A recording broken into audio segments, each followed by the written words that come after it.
Hi friends, welcome to Jisha's flavours. ഇന്ന് ഞാൻ ഉണ്ടാക്കുന്നത് രസകാളനാണ്.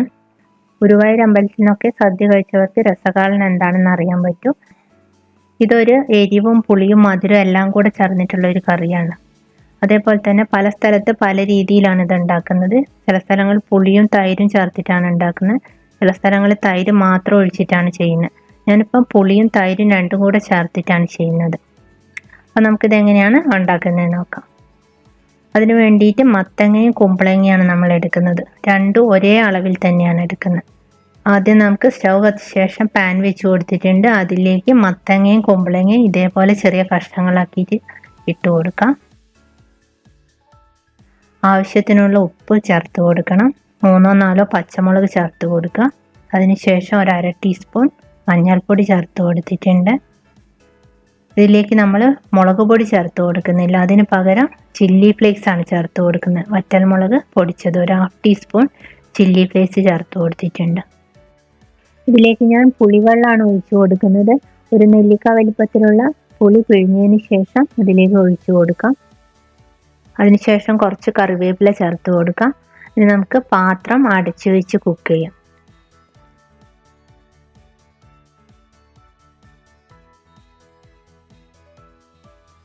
ഒരു 5 മിനിറ്റ് കഴിഞ്ഞതിന് ശേഷം നമുക്കിതിലേക്ക് ശർക്കര ചേർത്ത് കൊടുക്കണം. ഒരു ശർക്കര മുഴുവനായിട്ട് പൊടിച്ചതിന് ശേഷമാണ് ഇതിലേക്ക് ഇട്ട് കൊടുക്കുന്നത്. വീണ്ടും ഒന്ന് ഇളക്കി യോജിപ്പിച്ചതിന് ശേഷം പാത്രം അടച്ചു വെച്ച് കുക്ക് ചെയ്തെടുക്കാം. ഇതിലേക്ക് നമ്മൾ അരപ്പ് ചേർത്ത് കൊടുക്കണം. അതിന് വേണ്ടിയിട്ട് ഒരു 3/4 കപ്പ് തേങ്ങ എടുത്തിട്ടുണ്ട്. 3/4 കപ്പ് തൈര് ചേർത്ത് കൊടുക്കുന്നുണ്ട്. ഒരു 1/4 ടീസ്പൂൺ ജീരകം, കുറച്ച് കറിവേപ്പിലയും കൂടെ ചേർത്ത് നന്നായിട്ട് അരച്ചെടുക്കണം. ഇതിലേക്ക് ഒട്ടും തന്നെ ഞാൻ വെള്ളം ഒഴിച്ചു കൊടുക്കുന്നില്ല. അതേപോലെ തന്നെ ഉള്ളി അങ്ങനത്തെ സാധനങ്ങളൊന്നും നമ്മൾ ഇതിലേക്ക് ചേർത്ത് കൊടുക്കുന്നില്ല. ജീരകം മാത്രമേ ചേർത്ത് കൊടുക്കുന്നുള്ളൂ. ഇപ്പോൾ കഷ്ണങ്ങളൊക്കെ നന്നായിട്ട് വെന്തിട്ടുണ്ട്. ഇനി നമുക്കിതിലേക്ക് അരപ്പ് ചേർത്ത് കൊടുക്കാം. അതിനുശേഷം ആവശ്യത്തിനുള്ള വെള്ളം, അതായത് മിക്സിയുടെ ജാറൊന്ന് കഴുകിയതിന് ശേഷം ആ വെള്ളം കൂടെ നമുക്കിതിലേക്ക് ഒഴിച്ചു കൊടുക്കാം. ഇത് അധികം ലൂസായിട്ടുള്ള ഒരു കറിയല്ല, കുറച്ച് കട്ടിയുള്ള കറിയാണ്.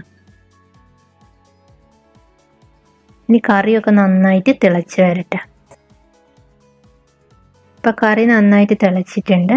ഇനി നമുക്കിതിലേക്ക് ഒരു 1/4 ടീസ്പൂൺ ഉലുവ പൊടിച്ചതും കൂടെ ചേർത്ത് കൊടുക്കുന്നുണ്ട്.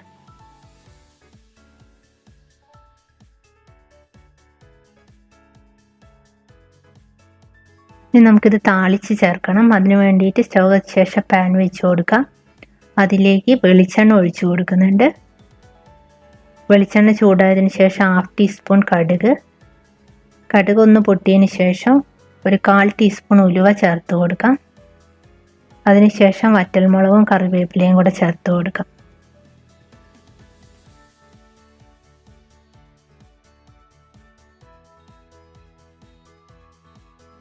ഇനി നമുക്ക് സ്റ്റൗ ഓഫ് ചെയ്യാം.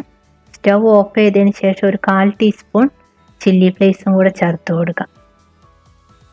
ഇതെല്ലാം കൂടെ ഒന്ന് മിക്സ് ചെയ്തതിന് ശേഷം കറിയിലേക്ക് ഒഴിച്ചു കൊടുക്കാം. അതിനുശേഷം കറി അടച്ചു വയ്ക്കാം. അപ്പോൾ ഇവിടെ എളുപ്പത്തിൽ രസകാളൻ റെഡി ആയിട്ടുണ്ട്. ഇത് സദ്യക്കൊക്കെ കഴിക്കാൻ പറ്റുന്ന ഒരു കറിയാണ്. അപ്പം വിഷു സ്പെഷ്യലായിട്ട് നിങ്ങൾ ഈ ഒരു കറി ഉണ്ടാക്കിയിട്ടില്ലെങ്കിൽ ഒന്ന് ഉണ്ടാക്കി നോക്കുക. മറ്റൊരു നല്ല റെസിപ്പിയുമായി അടുത്ത വീഡിയോയിൽ കാണാം. Thank you.